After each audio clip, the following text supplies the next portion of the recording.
दो दे परमाणु बम फुटलो बगल वाला देखा एकरा का हो गिलो कह रे हम मर गिलो रे। आदमी उठाना पड़ता है जैसे गोबर उठाता है। चलो हो चचा, यही दो मेन तबाही मचाते हैं। बिल्डिंग वगैरह को क्या करती है, गिरा देती है। बाल बच्चा जो होगा उसके अंदर अपंगता आ जाएगी। ये खतरनाक क्यों होता है? जैसे ब्लास्ट करता है ना, जैसे मारेगा ब्लास्ट करेगा सबसे पहले यहाँ पे, तो इसमें इसके साथ कई सारी चीजें आने लगती हैं। सबसे पहले निकलेगा ससुरा एक्सरे। क्या निकलेगा? एक्सरे। हम लोग 20 रोंटजन के एक्सरे को बर्दाश्त कर सकते हैं। एक्सरे का मात्रक रोंटजन होता है। ये फिजिक्स में पढ़ा दिए थे, वेब चैप्टर में याद कीजिए, पढ़ा दिए थे ना। तो रोंटजन होता है, हम 20 रोंटजन झेल सकते हैं। 20 रोंटजन पे भी बहुत नुकसान करता है। डॉक्टर हम लोग का 6 रोंटजन पे क्या करता है? एक्सरे कर। यहाँ ससुरा 250 रोंटजन निकलता है। हम लोग कितना झेल सकते हैं? आई कितना निकलता है? मारेगा, आपका हड्डी गला देगा। यहाँ एक्सरे लगेगा ना तो आपके शरीर के अंदर का सारा सिस्टम काम करना बंद कर देगा। तो एक्सरे और दिखेगा ही नहीं। एक्सरे आप कहेंगे ओ दे परमाणु बम फुट लो बगल वाला देखा एकरा का हो गिलो कह रे हम मर गिलो रे दोनों मर के अपने आत्मा से बता देखता हमारे शरीर दूर से कैसे लगतो समझा कि नहीं? अचानक तो वो दिखता नहीं है आपको। आप वो फिल्मी वाला बम मत समझिएगा कि आग लग गया चिल्ला रहा है मामा ठाकुर वो पेट्रोल बम नहीं है, नहीं समझे? ये रेडिएशन वाला बहुत खतरनाक। ये इसके बाद आता है गामा रेज। कौन सा रे? Gamma ray. आपको पता है शरीर में सबसे गहराई तक कौन जाती है? कौन रे? Gamma rays. आपका शरीर का हड्डी गुड्डी सब छेद छत के चल गए। आदमी उठाना पड़ता है इसे छाइटी में, जैसे गोबर उठाता है। चलो हो चचा, पूरा खत्म कर देता है मार और के परमाणु बम।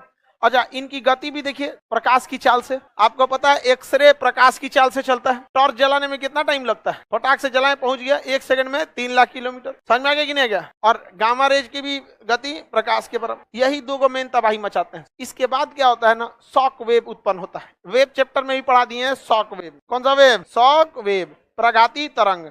देखिए आपको भी पता है शॉक वेव क्या है। देखिए कोई भी चीज कब लड़खड़ाती है, शॉक कब लगता है? जैसे हमारी दौड़ने की क्षमता है 20 के स्पीड से या 30 के स्पीड से, तो हमको अगर कोई धक्का दिया पीछे से 10 के स्पीड से, तो हम नहीं लड़खड़ाएंगे क्योंकि हम उसे बैलेंस बना लेंगे। अगर कोई 30 से ढकेला तो भी हम नहीं लड़का।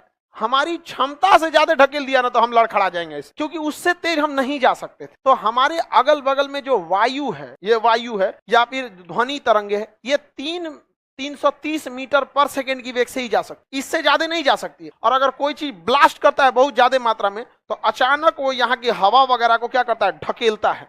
अचानक क्या करता है? ढकेलता है। और उस ससुरा इतना तेज ढकेलता है कि उस सबको उतना तेज चलने के लिए बने ही नहीं थे। तो क्या होता है? एकदम शॉक उत्पन्न हो जाता है। क्या उत्पन्न हो जाएगा? शॉक। और वो इतना शक्तिशाली होता है, किसी भी चीज को ध्वस्त कर देता है।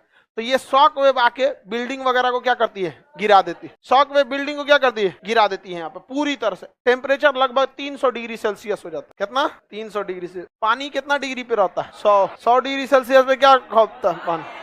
अभी कितना कर दिया?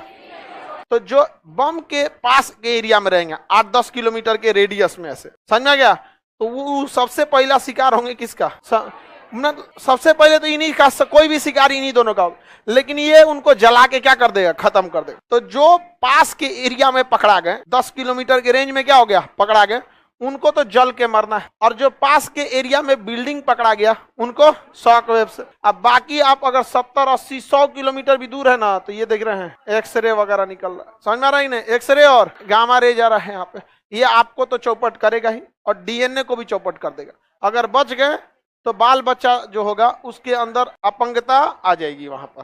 तो ये बहुत ज्यादा क्या होता है? हानिकारक होता है। यहाँ पर ना, ये प्रशांत महासागर है। कौन महासागर? प्रशांत महासागर के बीचों बीच में एक द्वीप है, हवाई द्वीप। आगे पढ़ाएंगे जब अमेरिका पढ़ाएंगे तब। हवाई द्वीप। कौन सा द्वीप है? हवाई द्वीप। प्रशांत महासागर के एकदम बीचों बीच में है हवाई द्वीप। अमेरिका ने ना हवाई द्वीप पे यहाँ पर एक बंदरगाह बनाया, पर्ल हार्बर। और यहाँ उसने बड़े बड़े लड़ाकू जहाज तैनात किए, सब पूरे बेस बना दिया। 100-200 लड़ाकू जहाज तैनात किया लड़ने के लिए। नेवी की जहाज तैनात किया लगभग 120 की संख्या में। आज भारत की नौसेना में 120 को जहाज है। उस समय अमेरिका की एक बेस पर इतनी नौसेना की जहाज थी, सब डिस्ट्रॉयर, लड़ाकू जहाज, पनडुब्बियां थी, सब इस पे थी।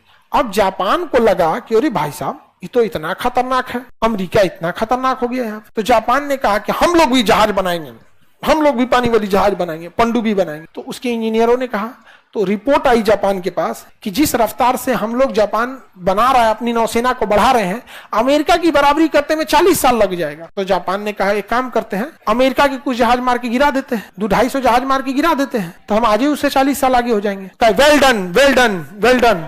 जापान वालों ने क्या बोला? Well done. गजब प्लान बनाया, 1 घंटा में प्लान बन के रेडी। और 1 महीना का टारगेट दिया गया, कहा गया कि जब अमेरिका को तबाह कर देना है, अमेरिका को तबाह कर देना। तो अमेरिका का सबसे ज्यादा जहाज कहां था? Pearl Harbor. पर्ल हार्बर माने बंदरगाह, पर्ल हार्बर वो कहां था? हवाई द्वीप पर। ये पूरा द्वीप और उसमें एक छोटा सा बंदरगाह पर्ल हार्बर। तो डिसाइड हो गया इसी को मार के गिरा देना है। जापानियों ने अपनी नौसेना लेके चल दी है सब। अमेरिका से कोई झगड़ा नहीं है, कोई कुछ नहीं है, कोई विवाद नहीं है। जैसे हम लोग का अभी मान के चलिए ब्राजील से कोई दुश्मनी है, कल को पता चला कि भारत ने ब्राजील में परमाणु बम मार दिया पूरा, लेकिन जापान चल गया पर्ल हार्बर पे। इन लोगों को कुछ आते पते नहीं है। और जापान में ना यहाँ पे लड़ाकू जहाजें उड़ान भरी और सबको फिक्स था कि कौन जहाज जाएगी और किस जहाज पे बम गिराएगी। धड़ाधड़ सुबह 7 बजे से बम गिराना चालू किया सब, और 10 बजते बजते पूरा पर्ल हार्बर तबाह कर, खत्म हो गया, पूरा तबाह कर दिया पर्ल हार्बर। अमेरिका कह रहा है कि काहे मारा रे? तो जापान ने कहा कि तुम इतना आगे निकल गए थे, हमारा इंजीनियर कह रहा है तुम्हारी बराबरी करने में 40 साल लगेगा, हम आज तुमसे 40 साल आगे निकल, मार के गिरा दिए, तुम्हारी नौसेना खत्म। तो अमेरिका ने कहा तुम्हें इसकी कीमत चुकानी पड़ेगी। तो वहां के राजा तो हीरो ही तो कहा I doesn't consider America is an important country. उन्होंने कहा अमेरिका को हम इतना इंपॉर्टेंट थोड़ी समझते हैं। और ये पूरा एरिया चाइना ने कब्जा कर दिया। ये पूरा एरिया किसने कब्जा कर लिया? जापान। अंडमान निकोबार भी कब्जा कर लिया, जापान ने कब्जा कर लिया यहाँ। तो सुभाष चंद्र बोस जापान से जाके दोस्ती कर लिए, कहे कि आप काहे मारने आइएगा, आप इधर बिजी रहिए, हमको हथियार दीजिए, हम मारते हैं अंग्रेजों को। तो सुभाष चंद्र बोस ने किसको मारा? अंग्रेजों को। यहाँ मार के ध्वजी उड़ा दिए। अमेरिका घुसियाया, अपने इंजीनियरों को कहा ये सुन रहे सब इंजीनियर, बड़का बम बनाओ। कौन बम बनाओ? बड़का बम बनाओ। अब 1950 तक बड़का बम बना देना है, 10 साल बाद बदला लेंगे, लेकिन बदला लेंगे।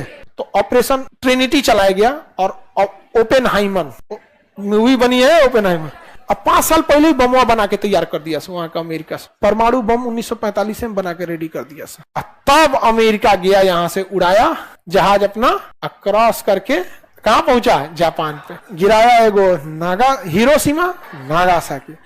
कहा कि जापान अब बताओ कै साल आगे, बताओ कै साल आगे। समझ रहा है कि नहीं आ रहा है? जापान कम खतरनाक थे सही जापान वाले, हाँ बहुत ज्यादा खतरनाक। जापान चाइना ये सब, हालांकि भारत के लिए अच्छा है तो अच्छा है, भारत के लिए खराब है तो खराब है। इंटरनेशनल लेवल में हम इंडिविजुअल का क्या ही मतलब बनता है।